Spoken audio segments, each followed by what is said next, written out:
Hey guys, Thomas the Slow Jr. here, aka Mustached Tom, here to review the movie Angels Fallen. Now, before I begin my review, if you end up enjoying it, then consider joining my Patreon page. Any donations are desperately needed.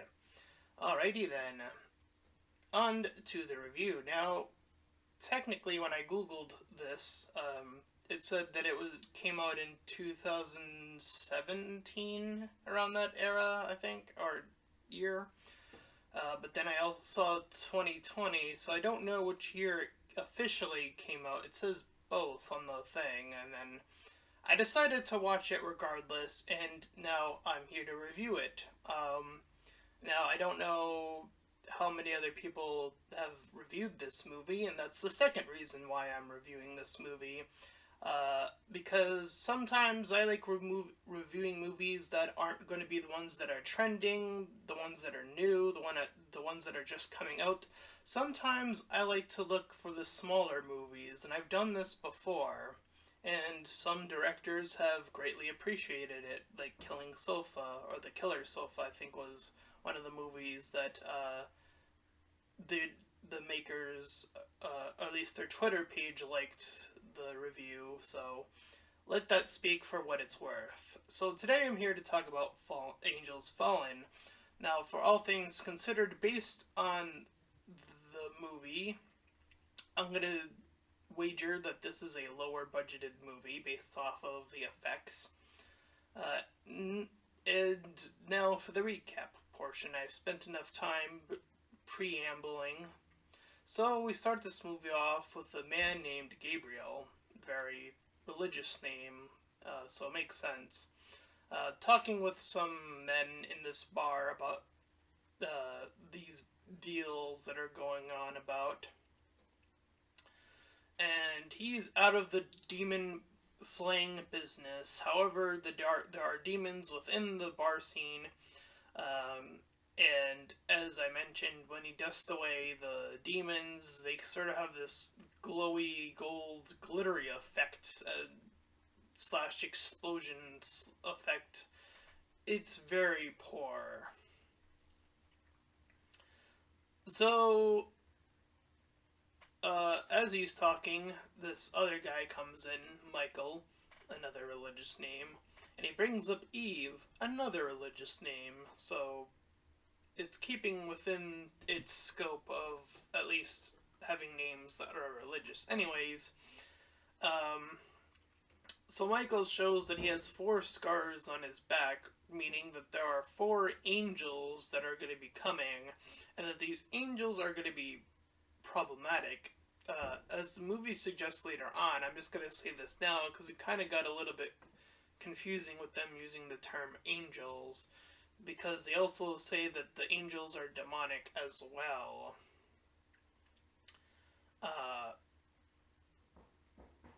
So he's talking with this white-haired guy named Warwick. I don't know if that's a religious name or not, but nonetheless, after some convincing, Gabriel decides to leave with Michael, and they visit a scryer named Hannah. And she goes, they come across her by finding some of her demon repellent. And it shows a flashback of how she used to scry by putting herself in water, and that would allow her to access the scry world and see demons through that. And this is one of the other smaller issues of it being a smaller movie, is that the transitions are pretty poor as well, as she does refuse to go initially. And after that, Gabriel just sort of goes off to meet this old guy that he knows, whose name I wrote later on in my notes, because he reveals his name later on. Anyway, they talk about their battle plans, Gabriel and Michael, and it cuts to the two of them going to this club where they meet their another member that they're trying to get named Ty, and he just pretty much joins them pretty easily. Oh, and I did mention that I wrote his name later on. The old man is Balthazar. So, as I mentioned, how the transitions are very poor.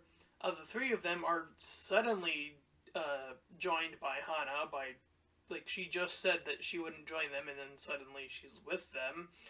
Uh, you know, you could have used a really small scene in between just to say that, or like, have them on the phone while after talking to Tai, contacting Hannah, saying to meet up this place. Something really short, something to uh, get across to all four. Anyway, uh, all four of them would be there. Anyway, so they go into this church where they go into this secret passage where they meet two new characters named Lola and Newton. And they go into this room where they are about to talk about the big situation about all these demons. So Gabriel goes to visit Hana and sees her upgrades of what she's able to do with her scrying. She has this new technique. It still involves water, it just allows her to get out faster. So she gets a vision of them in the theater, so that's where they end up going. And as they sort of meander on about, some poor looking demons sort of wisp away and around and whatnot. So Michael goes up ahead while Gabriel goes off on his own, and this happens later on in the movie a few times as well, where Gabriel suddenly decides to go off on his own. It's a little annoying on his character's part, but whatever. So, a woman appears behind him and her name is Valentina. They start to hear some noises as they regroup. And Michael fires at some of the demons, and Gabriel rejoins the team. He threatens Valentina that they will come back and be even a further force to be reckoned with. So,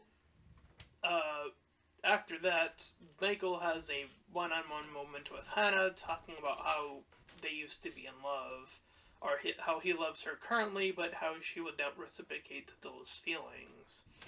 So Tai goes back to Newton to try to get more gear. Meanwhile, Gabriel's chilling on this like little high-end area, and he's thinking about Eve while praying. And through this, he's able to have his cross show him the next point of interest. So the team gears up. And as they're traveling, Gabriel starts to talk about how he used to be an exorcist.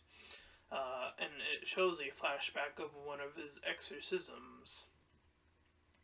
Meanwhile, we cut to a very brief scene.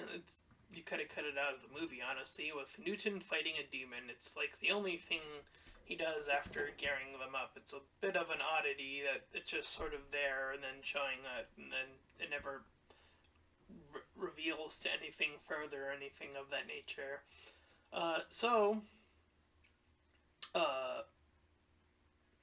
As they are approaching the cave, they are talking about how they're going to be pretty much going in blind from this point moving forward.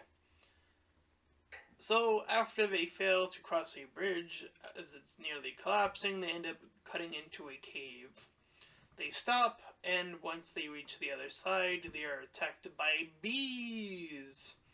The fifth member, I want to say, the one that came with Tai, or shortly after, I completely neglected to mention where he comes into the movie. He's with them very briefly, and when they get to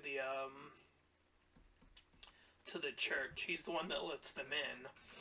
Dominic, anyways, is lifted up into the air, and the rest of them just sort of stop and look on in horror as he's whisked away.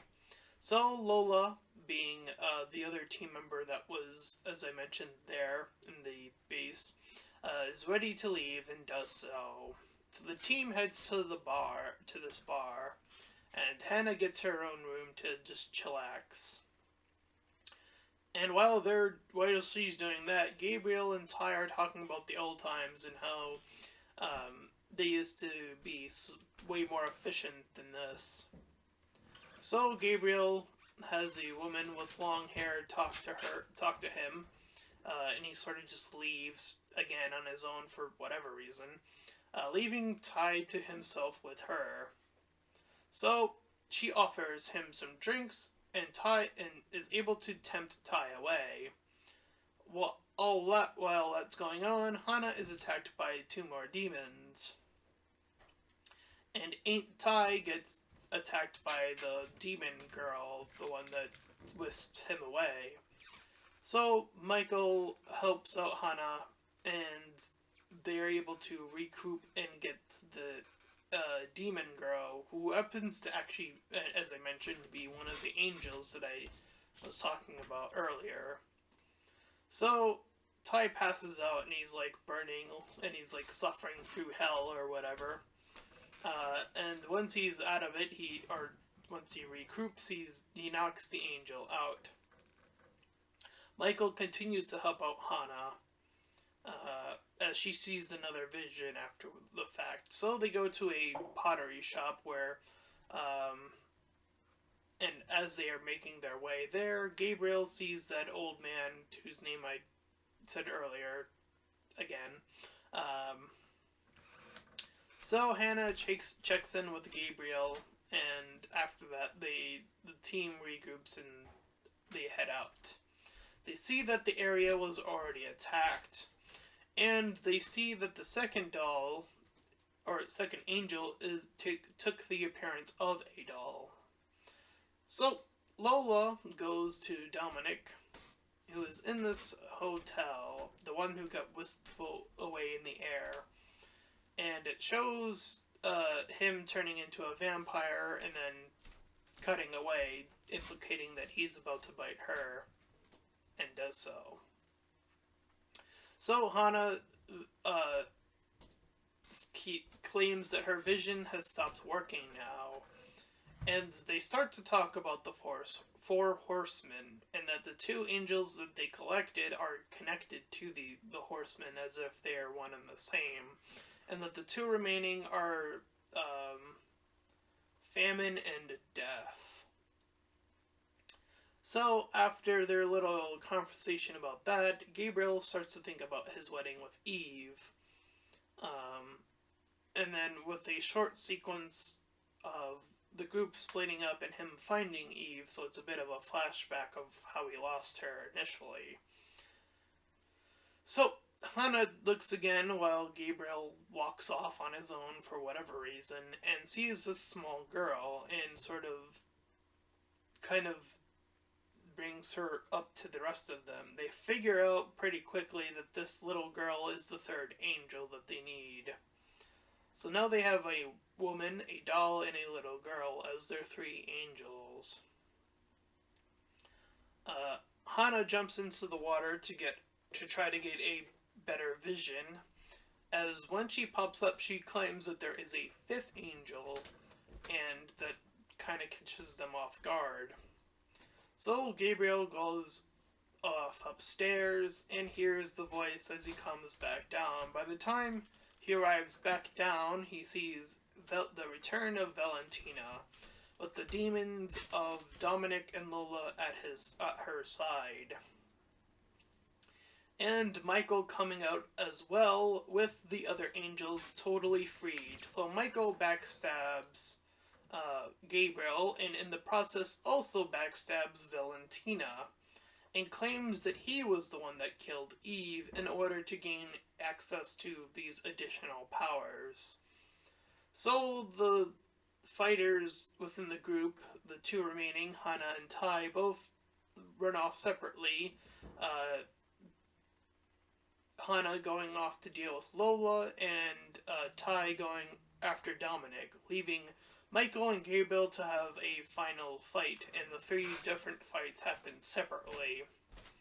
So Michael makes this ring of fire, and after some fighting, and I'm going to say the fighting sequence at the end is pretty poor as well, especially with the last jumping attack that Gabriel does to Michael and ends the fight once and for all. So his Gabriel's spirit goes into heaven for reasons that I'm not very clear on.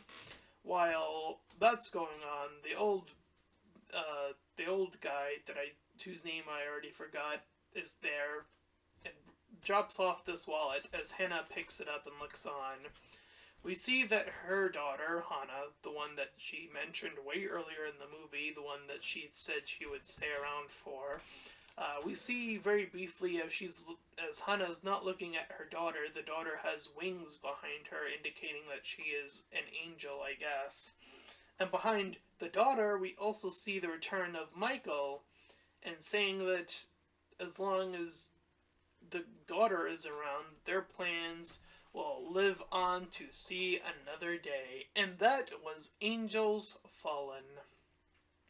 And I think with a bit of cleanup, I think this movie actually has a decent shot of being decent.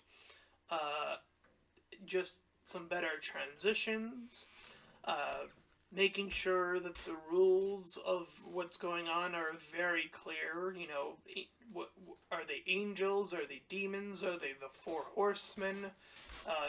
Pick one. I think that would make it a little bit more clear and just stick on that path of like, okay, this is what they are, and just stick with that and not say, oh, they're suddenly angel demons or something like that. Just a little bit of clarity for that part. Better transitions. The only ones I saw, they tend to skip really harshly in the movie. As I mentioned, the one with Hannah to be near when she joined was a little bit of a okay, this is happening now. She's suddenly there with them. Better fighting sequences, obviously. This would allow the final fight between Michael and Gabriel to have a better impact. And if the effects could be just, the just better, I guess. It kind of the effect kind of reminds me of early Buffy of the Dust of the vampires, except even poorer than that.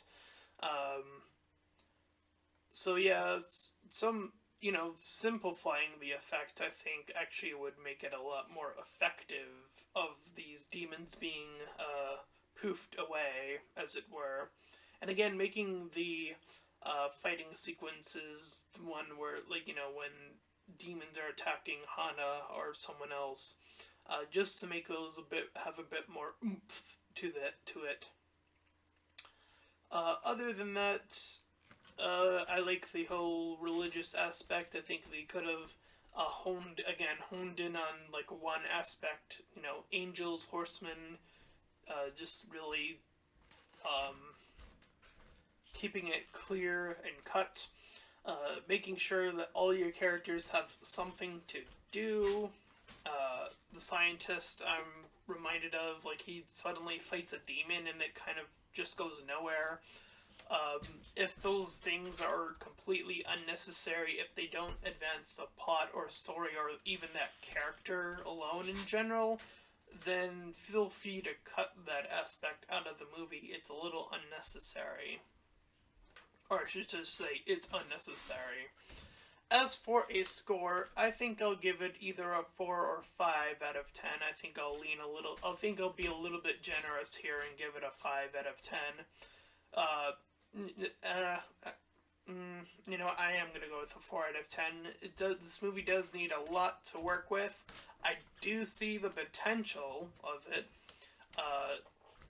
That's why I was kind of tempted to go with a 5 out of 10, but, potential can only get you so far. It's, following up with said potential is what's gonna allow for a better movie-going experience. So with that, I'd like to end my review of Angels Fallen. So if you ended up enjoying this review, then please feel free to like, comment, and subscribe. Also make sure to check out those links in the description. One will head you over to my Discord server. The other to my Patreon page. Any donations are desperately needed, and until next time, everyone, bye-bye!